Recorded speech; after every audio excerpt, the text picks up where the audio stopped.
तो ये है कि परंपरा ये है कि सामान्यतः मंत्री विधायक से फोन पर बात कर लेते हैं कि क्या विषय है और आप इसमें क्या चाहते हैं।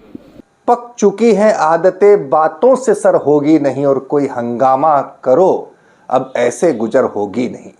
लगता है इस बात को पकड़ लिया है बीजेपी के दिग्गज नेता पूर्व मंत्री भूपेंद्र सिंह ने। जी हां, इस दिग्गज नेता की जो हालत है वो यूं तो बीजेपी में कई दिग्गज नेताओं की है, लेकिन भूपेंद्र सिंह ने कहा, सोच लिया कि अब हंगामा करो। मौजूदा मध्य प्रदेश विधानसभा का शीतकालीन सत्र मानो भूपेंद्र सिंह के नाम ही चढ़ता जा रहा है। जिस तरीके से ध्यान आकर्षण कॉल अटेंशन प्रस्ताव के जरिए भूपेंद्र सिंह अपनी ही सरकार को घेर रहे हैं, खुलकर मुखर हैं, खुलकर बोल रहे हैं, दुखती नस पर हाथ धर रहे हैं। जो मंत्री हैं उनके जवाब से खुलकर कह रहे हैं कि एक विधायक यानी मेरी तौहीन हुई है।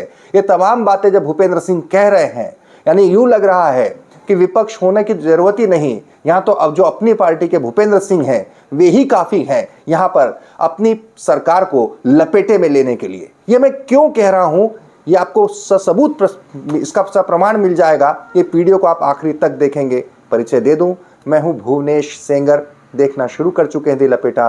बहुत ही बेबाक तरीके से अपनी बात रखते हैं। सियासी विश्लेषण आप हमारी नजरिए से देखेंगे तो आपको लगेगा कि बगैर लाग लपेट के लपेटा अपनी बात रखता है। वीडियो अच्छा लगे तो सब्सक्राइब करना। तो भूपेंद्र सिंह, दरअसल हर कोई जानता है, पहले भी हम कई वीडियो में बता चुके हैं, मोहन सरकार का बनना और उसके बाद कैबिनेट का शपथ होना, कई जिनको शपथ जो कैबिनेट मंत्री में हैं वो मन महसूस कर रह गए दिग्गज, वो भी हाशिए पर अपने को खुद को महसूस करते हैं। लेकिन उससे ज्यादा पीड़ा उनकी है जो पहले बड़े बड़े मंत्रालय संभाल चुके अब महज विधायक भर रह गए, और तो और उनके इलाके में कांग्रेस से बीजेपी में आए, आज तन कर कैबिनेट मंत्री बने बैठे हैं। खास तौर पर यह दर्द तब और छलक जाता है जब बात बुंदेलखंड की होती है, बात सागर संभाग की होती है। भूपेंद्र सिंह जैसे दिग्गज नेता जिन्होंने मध्य प्रदेश के गृह, परिवहन, नगरीय प्रशासन जैसे भारी भरकम मंत्रालय संभाले, महज खुराई से विधायक भर हैं।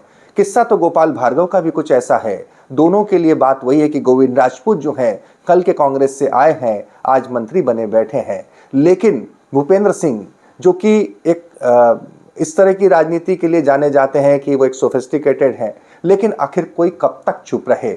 आखिरकार लगता है कि भूपेंद्र सिंह ने सोच लिया कि कोई हंगामा करो ऐसे गुजर होगी नहीं। तो अब की बार ये प्लेट, इसके पहले भी भूपेंद्र सिंह ने कई बार अपनी जो बगावती तेवर हैं वो दिखाए उन्होंने, चाहे वो प्रभारी मंत्री के सामने कुछ पुलिस कर्मियों के द्वारा कॉल रिकॉर्डिंग का मसला हो। लेकिन अब की बार उन्होंने ठान लिया कि अब तो प्लेटफॉर्म विधानसभा ही होगा। पहली बात उन्होंने उठाई विधानसभा में ध्यान आकर्षण, तो जिसने सबका आकर ध्यान आकर्षित किया। क्यों कह रहा हूं मैं कि भूपेंद्र सिंह के बगावती बोल है, क्यों कह रहा हूं कि तेवर बगावती हैं, ये खुद भूपेंद्र सिंह बताएंगे आपको। इसीलिए क्योंकि भूपेंद्र सिंह ने एक सवाल लगाया, मसला स्कूली शिक्षा मंत्री से जुड़ा था। कहा कि उनके इलाके में एक स्कूल चलता है जो कायदे से अनियमितताओं के चलते या फिर अवैध तरीके से चल रहा है, बच्चों का यौन शोषण हो रहा है, इसको लेकर इलाके में रोष है। सवाल के जवाब में जब शिक्षा मंत्री का जवाब आया तो भूपेंद्र सिंह और बिफर गए। उन्होंने कहा कि अमूमन ऐसा होता था कि अपनी पार्टी का कोई विधायक जब सवाल करता था तो मंत्री फोन करके पूछता था, या फोन करके पूछना तो दूर, उल्टा अपमानित किया गया। भूपेंद्र सिंह की जुबानी सुनिए।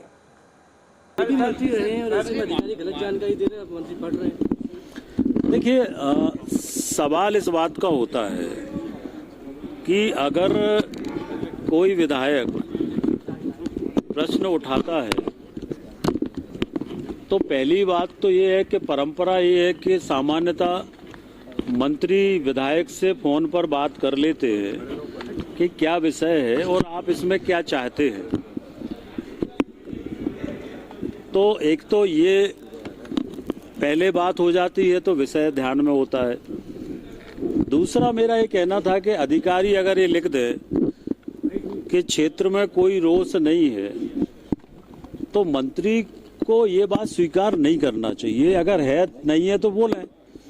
अब मंत्री अगर ये बोल दें कि कोई रोष नहीं है तो इसका मतलब विधायक गलत है। तो हम ये बोले कि हमारे क्षेत्र में जनता बहुत खुश है, यौन शोषण हुआ है तो जनता बहुत खुश है, हम ये बोले क्या? तो अगर रोष है तो मैं विधायक हूँ वहाँ का, तो मेरे को पता नहीं होगा कि रोष है कि नहीं है।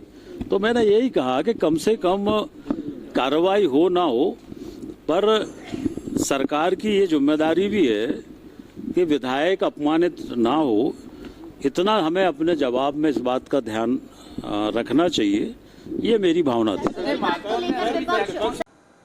तेवर देख लीजिए, लफ्ज देख लीजिए, तलखी देख लीजिए, सत्ता से दूरी देख लीजिए, और इससे आप बगावत नहीं कहेंगे तो और क्या कहेंगे। लेकिन हाँ, इसके अलावा केवल बात यहीं तक होती, एक सवाल तक होती, तो शायद ये वीडियो हम न बनाते। लेकिन बात एक सवाल तक नहीं टिकी।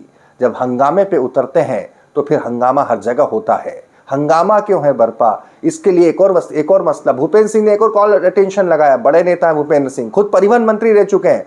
मौजूदा सरकार जो बैरियर है, उन पर बैरियर जो चेक पोस्ट बंद करने को लेकर अपनी पीठ थपथपाती है। भूपेंद्र सिंह ने इसी पर घेर दिया, कह दिया कि जो बैरियर पर जो चेकिंग हो रही, जो आरटीओ चेरी पर जो चेकिंग हो रही है, उसके चलते परेशानी हो रही है। कहीं ना कहीं परिवहन विभाग को भी कटघरे में ले लिया। इसको लेकर क्या कहा है, क्या ध्यान आकर्षण लगाया, ये सुनिए। मैंने परिवहन को लेकर भी ध्यानाकर्षण की सूचना दी है। हमारे यहाँ पर अभी लगभग 2 माह में 5 बार चक्का जाम हो गया। मैं बार बार कह रहा हूँ कि इस व्यवस्था को ठीक करो, क्योंकि वहाँ पर इलीगल तरीके से असामाजिक तत्व कुछ जो और लोग हैं मिलकर लोगों के साथ मारपीट कर रहे हैं। ट्रक वालों के साथ मारपीट की अनेक घटनाएं हुई है, और इसलिए अनेक लोग वहां पर इस तरह की परिवहन के नाम पर अवैध वसूली, गुंडागिर्दी, ये सब हो रहा है। और 5 बार चक्का जाम हो चुका, तो हमारे क्षेत्र की जनता जाएगी कौन से रोड से अगर वहां पर चक्का जाम होता है तो। कई बार मैं ही 2-2 घंटे फंसा रहता हूं। तो मैं चाहता हूं कि व्यवस्था में सुधार हो, चेकिंग हो। इसमें क्या दिक्कत है? चेकिंग होना चाहिए, चेकिंग होना चाहिए। ये आरटीओ को अधिकार है, परिवहन विभाग को चेक करना चाहिए, चेकिंग हो, पर व्यवस्था ऐसी हो कि जाम ना लगे, क्योंकि वो हमारा स्वर्णिम कॉरिडोर है, कश्मीर से कन्याकुमारी वाला रोड है, बहुत ज़्यादा ट्रैफिक है और यार्ड छोटा है, तो इस कारण से 10 गाड़ी भी खड़ी करते हैं तो जाम लग जाता है। तो जनता को हर दिन जाम का सामना करना पड़ता। उस दिन भी एक ट्रक आ रहा था स्पीड में, अचानक एक किसी ने स्टॉपर उसके सामने कर दिया, व्हील वाला स्टॉपर, तो ट्रक पलट गया। अब ट्रक पलट गया तो ट्रक वाला इतना आक्रोशित था कि वो ट्रक में आग लगा रहा था, खुद के ट्रक में सारे ट्रक वाले इकट्ठे हो गए। तो ये व्यवस्था सुधारने के लिए मैंने कहा है, लिखा है, और मेरी ड्यूटी है, मैं वहाँ का विधायक हूँ, मेरी ड्यूटी है। दरअसल मध्य प्रदेश में स्कूली शिक्षा और परिवहन दोनों मंत्रालय एक ही के पास है, राव उदय प्रताप के पास है, और भूपेंद्र सिंह के दोनों सवाल सीधे उन्हें संबोधित थे। लेकिन यहाँ आप ऐसा मत समझ लीजिएगा कि भूपेंद्र सिंह राव उदय प्रताप को टारगेट कर रहे हैं, बिल्कुल नहीं। दो मसलों के जरिए भूपेंद्र सिंह ने सीधे चुनौती दी है सरकार को, बता दिया है कि आप हमें इस तरह से दरकिनार करके रखेंगे, दूध में से मक्खी जैसे बाहर निकाल कर फेंकेंगे, इतने बड़े नेता को महज विधायक बना कर रखेंगे, तो फिर बोलना हमें भी आता है। ध्यान आकर्षण का प्रस्ताव लगाने के बहाने मैंने जहाँ से बात शुरू की थी वहीं उस पर आप आकर इत्तेफाक रखेंगे कि कोई हंगामा करो, ऐसे गुजर होगी नहीं। कहीं ऐसा तो नहीं भूपेंद्र सिंह ने एक राह बना दी हो, क्योंकि भूपेंद्र सिंह जैसे मन महसूस कर बैठे दिग्गज नेताओं की, बीजेपी के दिग्गज नेताओं की फहरिस्त बड़ी लंबी है। देखना है कि भूपेंद्र सिंह को माफ कीजिए, मोहन यादव क्या भूपेंद्र सिंह को मना पाते हैं। मनाने की हालांकि शर्त सूरत भी क्या होगी, या कहीं भूपेंद्र सिंह कहीं मंत्रिमंडल में विस्तार होता है तो क्या मंत्री पद पा पाते हैं, या फिर भूपेंद्र सिंह की लाइन पर अगर बाकी दिग्गज भी चल गए तो कहीं बीजेपी में बड़ा संतोष न हो जाए। हर एक घटनाक्रम पर हमारी नज़र इसी तरह बनी रहेगी। वीडियो अच्छा लगे तो सब्सक्राइब कीजिएगा, लिंक को ज़्यादा से ज़्यादा शेयर कीजिएगा। बहुत बहुत धन्यवाद।